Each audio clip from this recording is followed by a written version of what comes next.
पहले तो बहुत जोर का लग रहा है, सही बताऊँ तो इतना प्यार मिला है। और सुबह उठते ही मेरा अपने आप हाथ ऐसे चल रहा है, हैप्पी हैप्पी मॉर्निंग है, बिग बॉस हैप्पी। बट जितनी अच्छी नींद मुझे अंदर आई है, मुझे नहीं लगता मुझे कभी भी आएगी। बहुत मज़ेदार, फ़ोन से दूर, पै पै हों हों ची ची सबसे दूर। अब मेरे को ये अब नॉर्मल लाइफ लग रही है, वो नॉर्मल लाइफ थी शायद। वाह।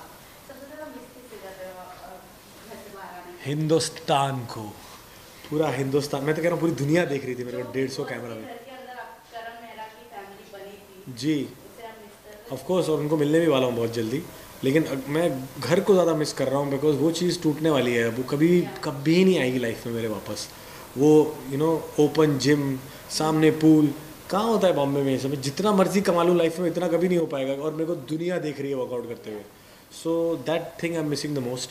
बाकी ये सब लोग तो आते जाते रहेंगे, ये शिल्पा चुम, ये तो मिलता रहूँगा मैं इनको। करण, जिस तरीके से आपने ट्रॉफी उठाई है, अच्छा, कितने लोग ऐसे भी हैं जो एक्सेप्ट नहीं कर रहे हैं, क्योंकि उनका सही कहना नहीं उठाई क्या मैंने? लेफ्ट हाथ से, राइट हाथ से उठानी थी। नहीं, क्योंकि कितने लोग का मानना ये भी है कि करण इज नॉट डिजर्विंग, जबकि जहां हम लोग देखते थे एज अ व्यूअर, हर एक आपका स्टेप लोगों को पसंद आ रहा था। ऐसे ही नहीं मीडिया जाकर किसी को इस तरीके से क्लियर, हर चीज़ों में क्लियर बता रहा कि आप सही जा रहे हो।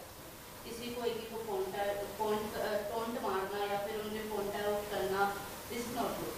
तो अगर कुछ उन्हें दिखा तब जाकर उन्होंने कुछ बोला, जो कि मीडिया को ज़्यादातर लोग हेट कर रहे हैं। आपका क्या इस पे टेक है, आप क्या कहोगे? देखो, दुनिया का सबसे बड़ा रोग, क्या कहेंगे लोग। टेंशन ही नहीं लेनी, हमें पता है क्या कर रहे हैं हम, कहाँ हैं। लोगों ने तो ये भी बोल दिया मैंने मीडिया खरीद ली है। अब ऐसे कैसे खरीद लेता है कोई, मतलब ना मैं अंबानी, ना अडानी, ना दुबई में मेरे पापा शेख रह रहे हैं कोई। और ख़रीद भी लूँ, वहाँ भी तो 200 कैमरा हैं।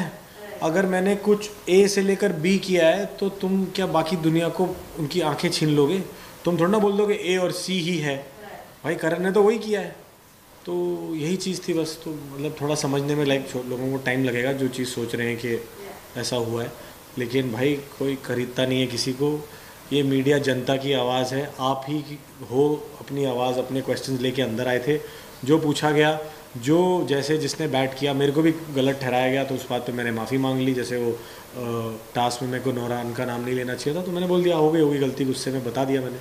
अपनी वाली पे आती है तो हो ही जाता है। तो वो चीज़ें समझनी ज़रूरी थी लोगों के लिए।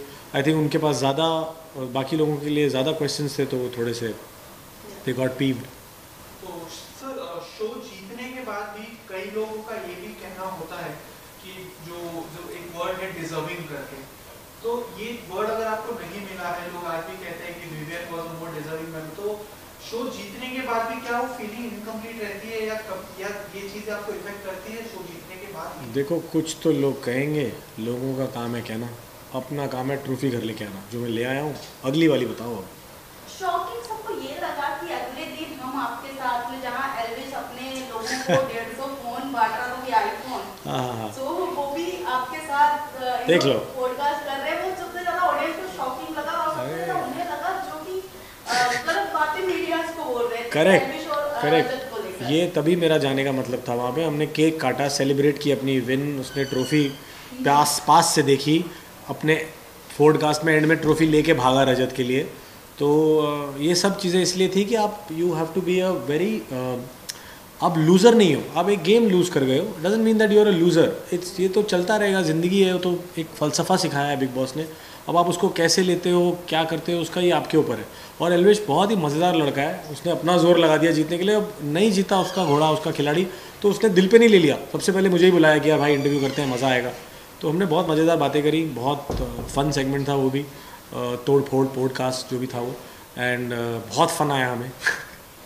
एंड यही चीज़ क्लियर करने गया था मैं कि भाई दोस्ती तो होती है, पर आप उस सिचुएशन के अंदर आप एक लॉगर हेड्स पे थे, ज़रूरी नहीं है ज़िंदगी भर वही चीज़ रहेगी।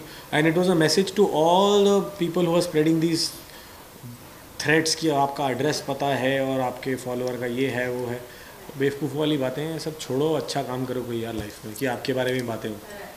पर्सनली गाइस गाइस, इधर प्लीज़ भी, आईलाइन पे मत रहो ना। पर्सनली अगर आप जर्नी की बात करें और अगर आप पर्सनली अगर आप अपनी जर्नी को देखते हैं तो क्या आपकी जर्नी में आपको सबसे खास बात क्या कोई रिग्रेट हुआ या सबसे बड़ी अचीवमेंट आपको पर्सनली क्या लगी आपकी बिग बॉस की जर्नी में? यार जर्नी मैंने तो अपनी देखी नहीं, आप लोगों ने देखी है, आपको पता होना चाहिए इसका आंसर। बट मैं एक जो चीज़ अपने बारे में समझ के आया हूँ कि मैं काफ़ी इमोशनल हूँ। मुझे लगता था कि मैं रोता होता नहीं हूँ। Somewhere I was very surprise जब सनी देओल सर और बॉबी देओल सर रो पड़ते थे ना पापा की बात सुन के, तो आई वाज लाइक ये ऐसे कैसे हो सकता है। और बिग बॉस में जब मैं गया कि मेरे को ये रियलाइज़ हुआ कि मैं भी इस तरह, मेरे को I could relate to the feeling, चाहे वो जो किसी के बारे में हो, दोस्ती पे कुछ हो, मेरी माँ की चिट्ठी हो, किसी का कोई रिलेटिव आया हो, विवियन की बेटी जब आई थी और वो नहीं हिला, ऑल दोज वो मूविंग, बहुत ज़्यादा मूविंग मोमेंट्स थे मेरे लिए। तो मुझे लगा कि गाइस ये मत करो ना पीछे हिलना, तो वो चीज़ मुझे लगी कि यार क्या कहते हैं, somewhere that emotional quotient is there in me. तो I was happy as well as surprised.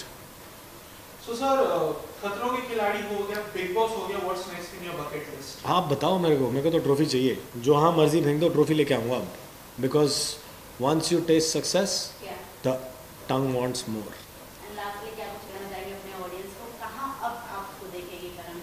यार आप बस प्रेयर करो कि अब मैं दिखता ही रहूँ आपको अच्छी अच्छी जगहों पे।